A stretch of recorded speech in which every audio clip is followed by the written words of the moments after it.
Hello, and welcome back to the channel. Today I'm going to be embarking on a new series for the channel. I'm going to be referring to this series as Marathon Musings, and it's going to be basically exactly how it sounds. My unscripted rambling about the Marathon series, its narrative, and what I'm excited about in the upcoming game. Now that may sound very similar to the videos I have been putting out, and that's because it is, but I think with these I'm going to really focus on my free-flowing thoughts and express things about topics that are more hyper-specific in terms of the total Marathon universe. I'm not going to be doing as much editing where I kind of include a lot of specific sources or cite things directly from the game or some sort of lore archive, but I will include links to the Marathon story page and Carnamir's lore archive in the description and point you guys in the right direction if you want to see the primary source for some of the information I talk about. If you find yourself enjoying my ramblings, definitely consider checking out the live streams I've been doing. Mondays at 8 p.m. are the primary ones, but sometimes I'll throw in another one throughout the week, and I usually make sure to make a post about it just before I do it. With all of that out of the way, today I want to discuss the colony, or the Lost Colony, the first extrasolar human endeavor to put a colony of humans on Tau City 4. In the ARG, the colony is referred to as New Cascadia, and it kind of stands as the impetus for all of the events that occur in the original trilogy and even the upcoming extraction shooter game. The goal of the Marathon project was to send this super massive moon ship through space on a 300-year journey to eventually reach the Tau Ceti star system. The ship would arrive in 2773, but the colony itself wouldn't be established on the fourth planet in the solar system's orbit, the super-Earth Tau Ceti 4, until 2787. And despite the distinct lack of historical records we have for what occurred while the colony was operational, they were there for 7 years, from 2787 to 2794, when the 4 would arrive. And we all know that was not a positive event for the colony, because in October of 2794, the colony, along with the Marathon ship that had brought all the people there, would be destroyed. Now, I'm using the word destroyed, but realistically, we don't know to what extent that the 4 damaged the colony or the people there themselves. We're really only working off of 2 pieces of information when we say that the colony was destroyed.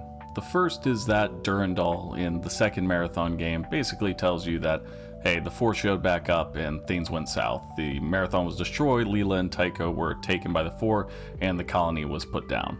The second thing is that we know from the ARG that the equanimity is the UESC's response to a loss of communication with the Marathon and the colony in 2795. The Equanimity is a UESC vessel that's being utilized in Project Goliath to hopefully reclaim the colony at Tau Ceti and discover what happened to the people who were there. All of this information, though, kind of stands in contrast to what we see in the trailer. Obviously, the trailer is only showing a small portion of the colony and assumedly of the area that we're going to be able to play in, but it doesn't seem like it's blown off the map in some sort of nuclear holocaust. Rather, it seems like the structures are abandoned and some areas are flooded. Even the cool overhead or in-orbit views that we get of Tau Ceti don't necessarily indicate some sort of mass destruction from some hyper-complex alien vessel that the 4 would have. At the time of the original games, when the colony is actually being attacked, we know for a fact that the 4 has advanced weaponry, even weaponry from the Yarrow, the super advanced race of ancient aliens that can do things like destroy suns. And yet the colony is not a crater in the ground. This leads me to believe that the 4 probably found some use for what the humans had actually brought to Tau Ceti. Now, was that use just gathering intelligence on this new alien race that they could hopefully enslave, or was it something more sinister, like turning this into some sort of outpost or trap for the humans that they assumed would be following up with them? My assumption would be is that if the 4 have been utilizing this technology or investigating what humans can actually do with the technology they have currently, that in a 100-year time span, they would be able to back engineer and understand all of our communications and weaponry.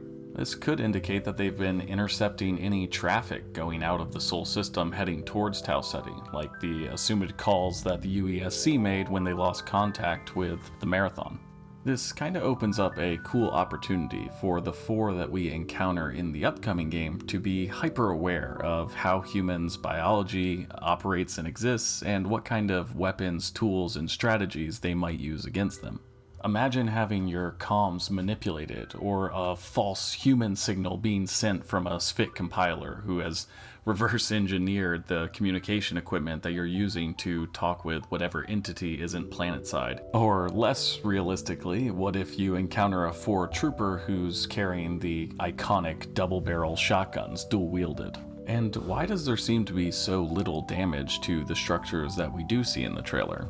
Is this a component of that kind of graphic realism art style that they're going for, that has this clean aesthetic mishmashed with the overgrown, disintegrated kind of natural environment? Or did the humans surrender when the 4 returned and no fight was ever even had at the colony? Rather, the majority of the colonists would have been taken as slaves and presumably shipped off across the galaxy to complete whatever 4 tasks were in store for them? Ultimately, the 4 question is kinda up in the air right now, as we know from the end of Marathon 2 that the 4 were supposed to have been defeated by the Svitkur and the combined forces of the Sol system.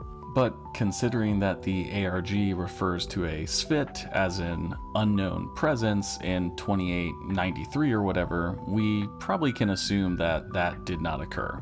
So what are the Svit doing there 100 years after the colony was supposedly destroyed? And are the 4 operating out of some sort of base there to conduct additional missions? And if so, why? Or did they possibly discover these artifacts on Tau Ceti just like we plan to in the upcoming game? We really have no record of what the colony was like when it was operational, except for an anecdote that we get in the Marathon 1 manual about how the security officer had to help the colonists with something called chakasins on the fringe of the colony. I guess we can at least gather from that that there is some sort of alien animal life on Tau Ceti, prior to any sort of human contact. I wonder if that little piece of narrative is something that we're going to see reintroduced into the upcoming game. Are we going to be fighting these creatures? Will there be hostile animals on the planet that we have to deal with or at least avoid? Another deduction that we can make is that the colony was pretty developed, with some clearly advanced architectural technology that UESC had brought with them. These structures will assumedly comprise what the game map will be, and hopefully hide secrets within them that will allow a narrative to build out as players experience the PvP VE matches. Like many of the narrative elements from the original Marathon games and also a bunch of Bungie's projects, there is a cool parallel with a real-world historical event for the Lost Colony that we see in Marathon at Tau Ceti. The Roanoke colony, which would ultimately become known as the Lost Colony, was an attempt by Sir Walter Raleigh to found the first permanent English settlement in North America. The colony had been established in 1585, but when people came back to visit the colonists in 1590, they were gone, completely disappeared, and all of the structures were even left in a way that made it seem like they had gone in a hurry. Mysteriously, the only note that was seemingly left by these colonists before they abandoned the Roanoke colony was the single word Croatoan. The people who discovered the colony assumed that they were referring to the Croatoan Islands, which were a series of islands, I guess, nearby, but the actual colonists themselves were never found, and we still to this day don't know what occurred at Roanoke to make everybody leave. Considering that we see this parallel between the colony ship the Marathon and the story of Pheidippides running to Marathon and then dying, and how that parallels with the story of the ship itself, we can speculate that possibly they're going to pull some narrative decisions from this real story of the Roanoke colony. If this is the case, then we could assume that the colonists were probably aware that the 4 would return after they had conducted their initial attack, which they miraculously won thanks to the 10 Mjolnir Mark IV cyborgs that were hidden amongst the population. Following this line of thinking, what is the message that they left hidden somewhere in the Lost Colony stating where they went? What is their Croatoan island, and are we going to be able to go play in that area as runners? Depending on the effectiveness of whatever hiding spot they had chosen, this could also explain why we're still seeing Svit, or possibly 4, on the planet itself. Maybe they too are looking for these lost colonists and trying to figure out what hiding space they discovered that was so effective they were able to escape from them for 100 years. And if the infamous Marathon 1 Easter egg that said, quote, Yarrow were at Tau Ceti is true, then possibly the technology that they left behind could have been what these colonists found that allowed them to escape or survive. And maybe the Four are aware of this and still looking for it to this day. I mean, realistically, maybe the UESC is even aware of this, and that's why they chose this as the first extrasolar colony to begin with. Obviously, there is a lot to unpack with the colony as a whole, and there's 100 years of history plus some change that we have no explanation for, except for a handful of images that we got from the teaser trailer. Hopefully in this video I was able to illuminate some aspects of the colony and historical narrative stuff and speculation that gets you excited for what could be uncovered there. This is ultimately the cool thing about Marathon, that each little piece of it can be talked about or examined for 30 years, and people are still interested in discussing it and kind of speculating as to what could be. With that being said, I would love to hear your thoughts on the colony, and let me know if there's something that I missed or some sort of speculation that you have based on what we've seen.